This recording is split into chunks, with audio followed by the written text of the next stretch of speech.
what I've learned over nearly 3 decades of trying to rigorously study very low carbohydrate ketogenic diets is that it's a huge hammer. And, when you learn to wield that hammer, and everything starts to look like a nail. Professor Jeff Volek, a professor of human sciences at The Ohio State University, has over 25 years of research experience with ketogenic interventions and ketogenic diets, ranging from type 2 diabetes and metabolic dysfunction to athletic performance, and now to college students at Ohio State with depression in this new study. So we're going to hear from Jeff and his vast experience in this field and why he's transitioned now to focusing on mental health. So stay tuned for this interview with Professor Jeff Volek. Welcome to Metabolic Mind, a nonprofit initiative of Bazooki Group, transforming the study and treatment of mental disorders by exploring the connection between metabolism and brain health. Thank you for joining us on this journey. Well, Jeff Volek, thank you so much for joining me today at Metabolic Mind. Yeah, it's great to be here, Bret. Now, anybody who is involved in metabolic health and ketosis, I'm sure knows your name because you've been involved in the field of research of ketosis for 25 plus years now. So I want to rewind back to the beginning and hear from you. What got you interested in studying and researching ketosis way before it was, a popular thing, I guess you could say? Yeah, well, thank you, Bret. That takes me back almost 30 years now. Hard to believe. I studied dietetics, classically trained. This is going back to the early 90s now. And of course, it's taught that low-fat diets were the most healthy approach. And I believe that. And it was very low-fat. I followed a very low-fat diet myself. And then I think it was probably around 1992, I read Dr. Atkins' book, whatever version that was at the time, and just decided that I should try this, and not knowing really about the science or the rationale, but I was into self-experimentation at the time and thought I would give it a shot, and I felt remarkably well on it. I wasn't obese or metabolically impaired at the time, but certainly didn't impair my performance cognitively or physically. And so that really intrigued me. And in particular, I was intrigued by how it might impact diabetes and obesity. And everything I'd been taught in class was that fat was harmful. And the more I got into the science, the more I started to realize that probably wasn't true. It didn't make a lot of sense. I really started to challenge things. And so, I went on to graduate school and studied exercise physiology, but I was always interested in nutrition, and we were doing a lot of dietary supplement nutrition studies in the lab, and I was thinking about low-carb experiments throughout my entire grad work in the 90s.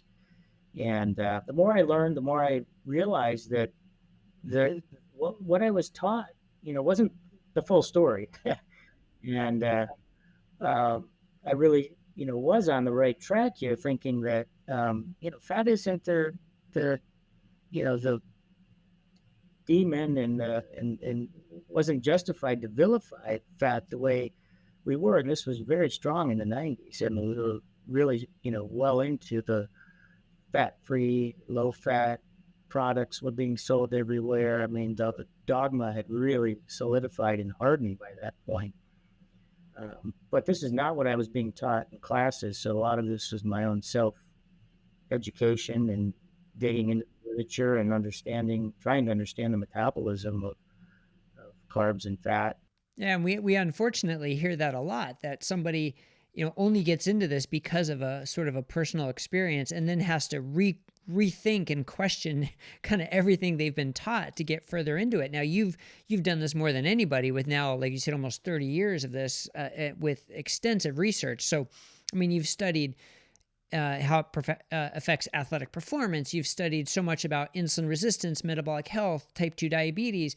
And it would take, probably 2 or 3 podcasts to go over all the work you've done. But I'm curious, throughout that whole progression, now at Ohio State University, you've started a study looking at ketogenic therapy for treating depression. So I'm curious how that progressed, like how you got from athletes to type 2 diabetes and metabolic health and now to mental health and to depression.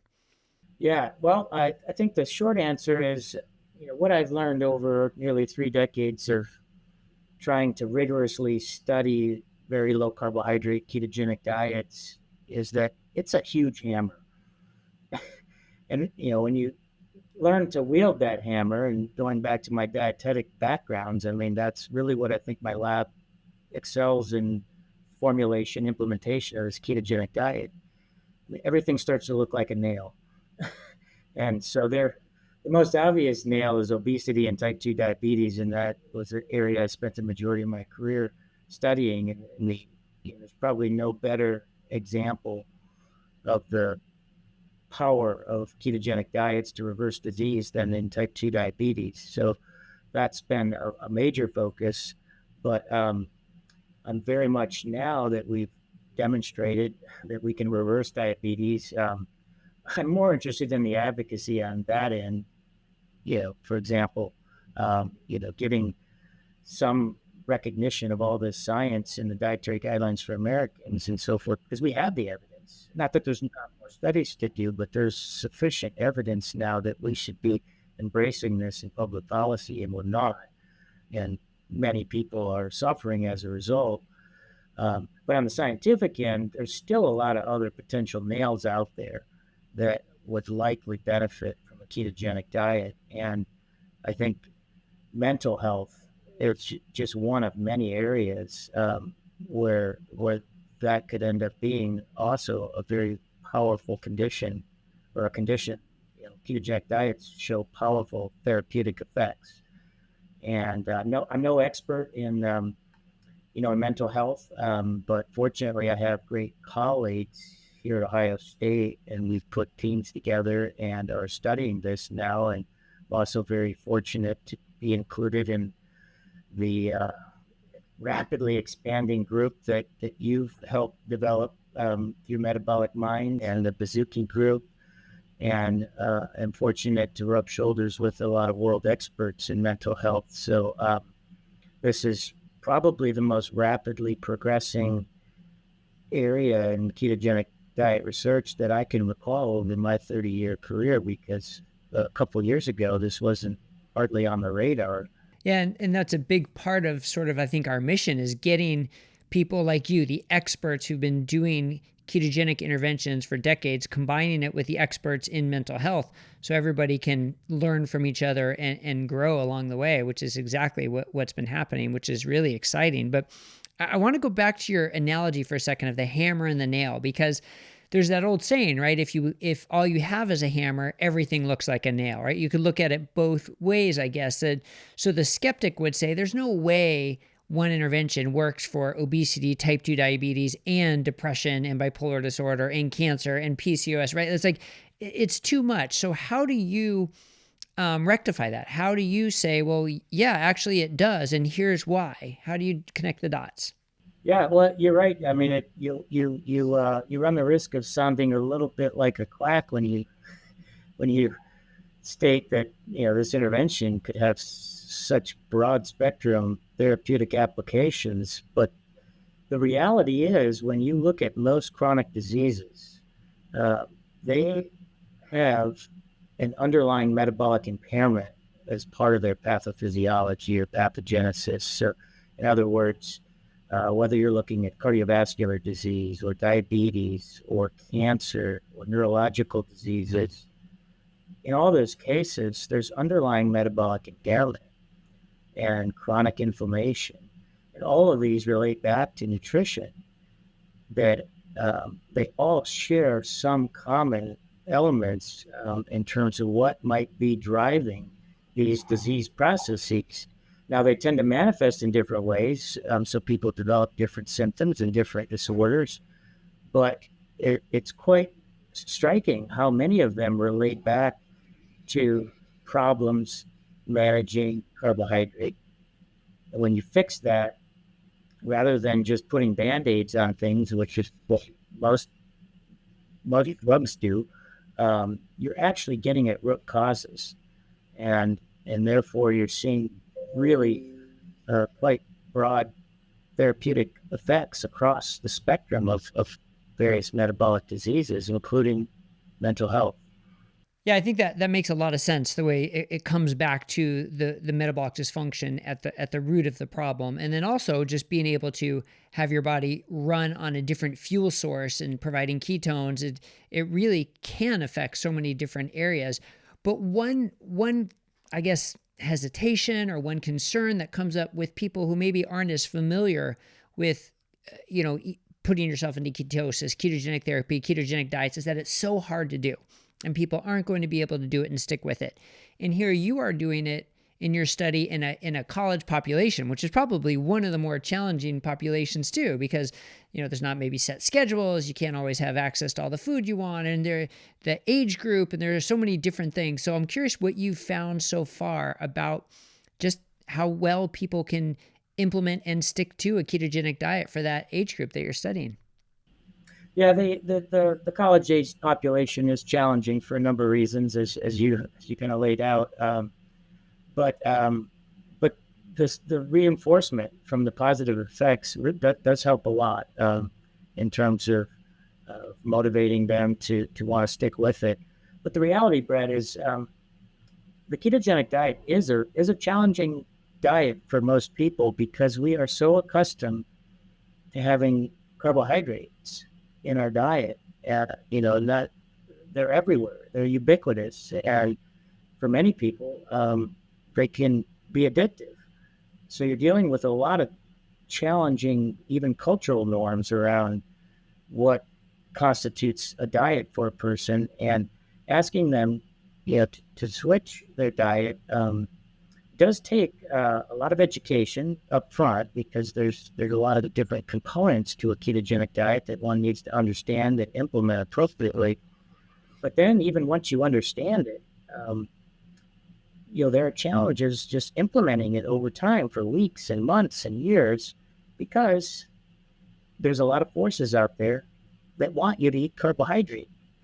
Some of them might be your family or your friends or your healthcare team because they're ignorant of the science. They may think they're helping you, but a lot of times you see people in your own network of supporters that might be sabotaging their efforts. So the bottom line is it is challenging. We have to recognize that all the challenges are solvable, and the diet can be very sustainable for folks and pleasurable, I would add.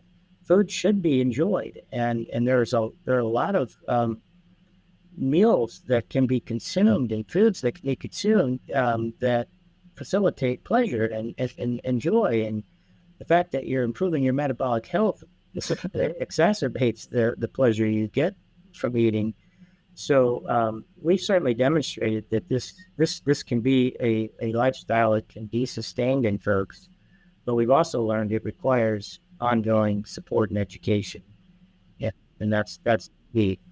And I think that the more profound the benefits, the more likely someone is to stick with it. We've heard that time and time again, and that completely makes sense. And so from a mental health arena, it seems like that is a big motivating factor. So for someone without that experience to say, oh, it's challenging, you'll never stick with it, is really sort of a misrepresentation of the reality, I think. But so every month it's getting easier too. I mean, yeah. Food manufacturers are increasingly producing ketogenic appropriate foods and meal plans. So compared to 5 years ago, or even a few years ago, the accessibility to a lot of really, good tasting, well-formulated ketogenic foods has increased dramatically. So that helps. Yeah, that makes a lot of sense.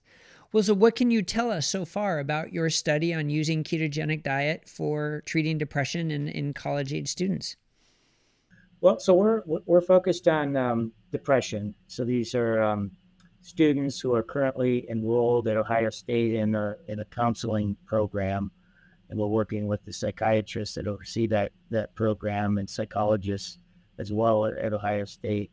It's really a pilot study, so our goal is to generate preliminary evidence supporting the ability of a ketogenic diet to improve symptoms of major depressive disorder. So it's a 12-week intervention, and we are actively enrolling still. And I, don't want to get too much into the details in terms of what we've observed so far, but I will say that we have been able to enroll students into the study.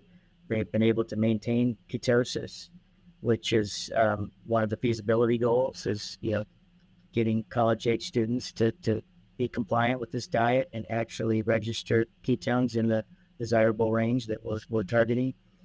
And that our primary outcome, which is simply a PHQ-9 survey of the self-reported depressive symptoms, has improved dramatically in those participants who are able to achieve ketosis.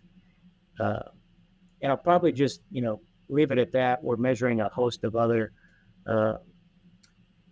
metabolic physiological variables, including even doing MRI scans of the brain to look at structural and functional changes and a host of blood work and so forth to correlate back. But I think it's fair to say we've achieved our goal as far as a preliminary pilot study of seeing a pretty robust signal in terms of improving their depression. Yeah, and I know it's difficult to talk about the specifics of an ongoing study, but that's just so encouraging what you've already said, that you've had great success in having people start and maintain ketosis, and that so far the results seem to be very encouraging. And obviously we'll learn a lot more when the study is completed and published, but that it's still so important to talk about it so people, whether it's researchers, clinicians, or individuals, know what's going on out there and can start to think sort of more deeply about this. Is this right for me? Is this right for my patients? Is this right for me to look at the next research study that should be done? And that's why it's so important to talk about. So the other thing, though, I want to focus on is you've mentioned the term well-formulated ketogenic diet, which is something we hear a lot, but I wanted to hear how you define that. So if someone hadn't heard that term before, or just, thinks of a ketogenic diet as, just all the bacon you can eat, how do you define well-formulated ketogenic diet? Yeah, there's multiple sort of principles, I like to call them, that constitute a well-formulated ketogenic diet. I mean, first and foremost, because the name is, ketogenic, the goal of the diet is to achieve a beneficial levels of ketones. And that requires primarily restricting carbohydrate, but also modulating protein into the right range. So the combination of those two things, those are your two primary levers that control how much ketones are produced in the liver. We really focus on that to get people in the right range. Everybody's different. That's the other thing. So all this is done on a highly individualized basis. And this is also requires that you have an ability to measure the ketones, which I think is a really critical component of this. So by measuring ketones, you can provide feedback and dial in, so to speak, the exact right level of carbohydrate and protein a person can consume to achieve ketosis. Now, for most people, that's less than 50 grams of carbs per day, but for some, it might be less than 30. For some, it might be as much as 70 or 80, especially in some young, healthy, insulin-sensitive individuals. And then protein, it's not too low, not too high. It's actually a very similar level of protein that most people consume as part of the traditional diet. But there is a tendency, for some people to overeat protein because they might not be consuming enough fat or too many lean meats and are just not satiated. So you have to watch the protein as well. So that's carb and protein are two other components. Now, the fat we don't worry so much about in terms of quantity. We let people eat to satiety. We don't count calories because we know that doesn't work for weight loss and other things. So we let people sort of choose what level of caloric intake. So fat is kind of flexible on how hungry someone is. Well, when it comes to fat, do you find that you have to overcome people's pre-held beliefs that like, oh, no, I can't eat that much fat. That's bad for me. Or, I have to eat low fat. Yeah, certainly that fatophobia is prevalent still. It's less than it was 10 or 20 years ago, but certainly there. And because if you don't consider fat a friend, you're going to struggle with the ketogenic diet. You can't do low carb, moderate protein, low fat. It's not going to work long term. So you have to make peace with fat, and you have to make peace with saturated fat too. Because what's more important than quantity of fat is quality of fat. And because fat's your primary macronutrient on a ketogenic diet, so if you express it as a percentage of your total energy expenditure, it's usually around 70 to 80% of your calories coming from fat. And the primary function of that fat in that context is fuel.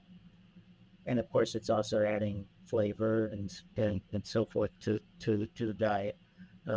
And so you want the fats that are the preferred fuels, and the preferred fuels are monounsaturated and saturated fats.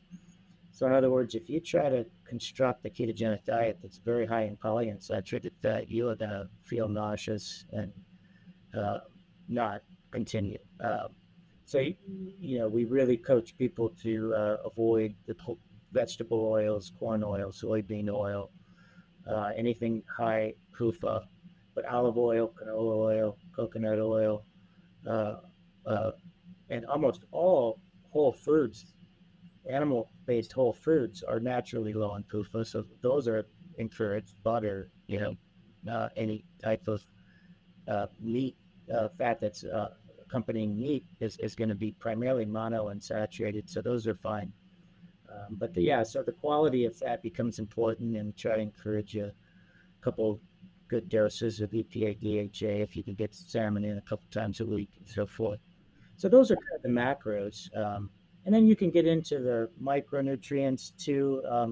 The only one I'll just mention because it's so critical and there's a lot of still misinformation um, is around sodium. So when you're eating a high carb diet, the body keeps a lot of the salt. Um, but when you switch to a ketogenic diet, the kidneys switch to excreting more sodium, and that's actually a good thing for a lot of people. A lot of people who are obese are also carrying some excess fluid, so that's what causes the rapid weight loss in a lot of people. They're shedding a lot of fluid because where sodium goes, fluid follows. So there is this what's called a natriuretic that just simply means loss of sodium effect and diuretic effect of the diet. And that often accounts for the weight loss. It also accounts for normalization of blood pressure in a lot of people. They can reduce their blood pressure meds or even get off them. The problem is if you keep restricting, if you keep this effect going without replacing that sodium, you end up with what's called the keto flu.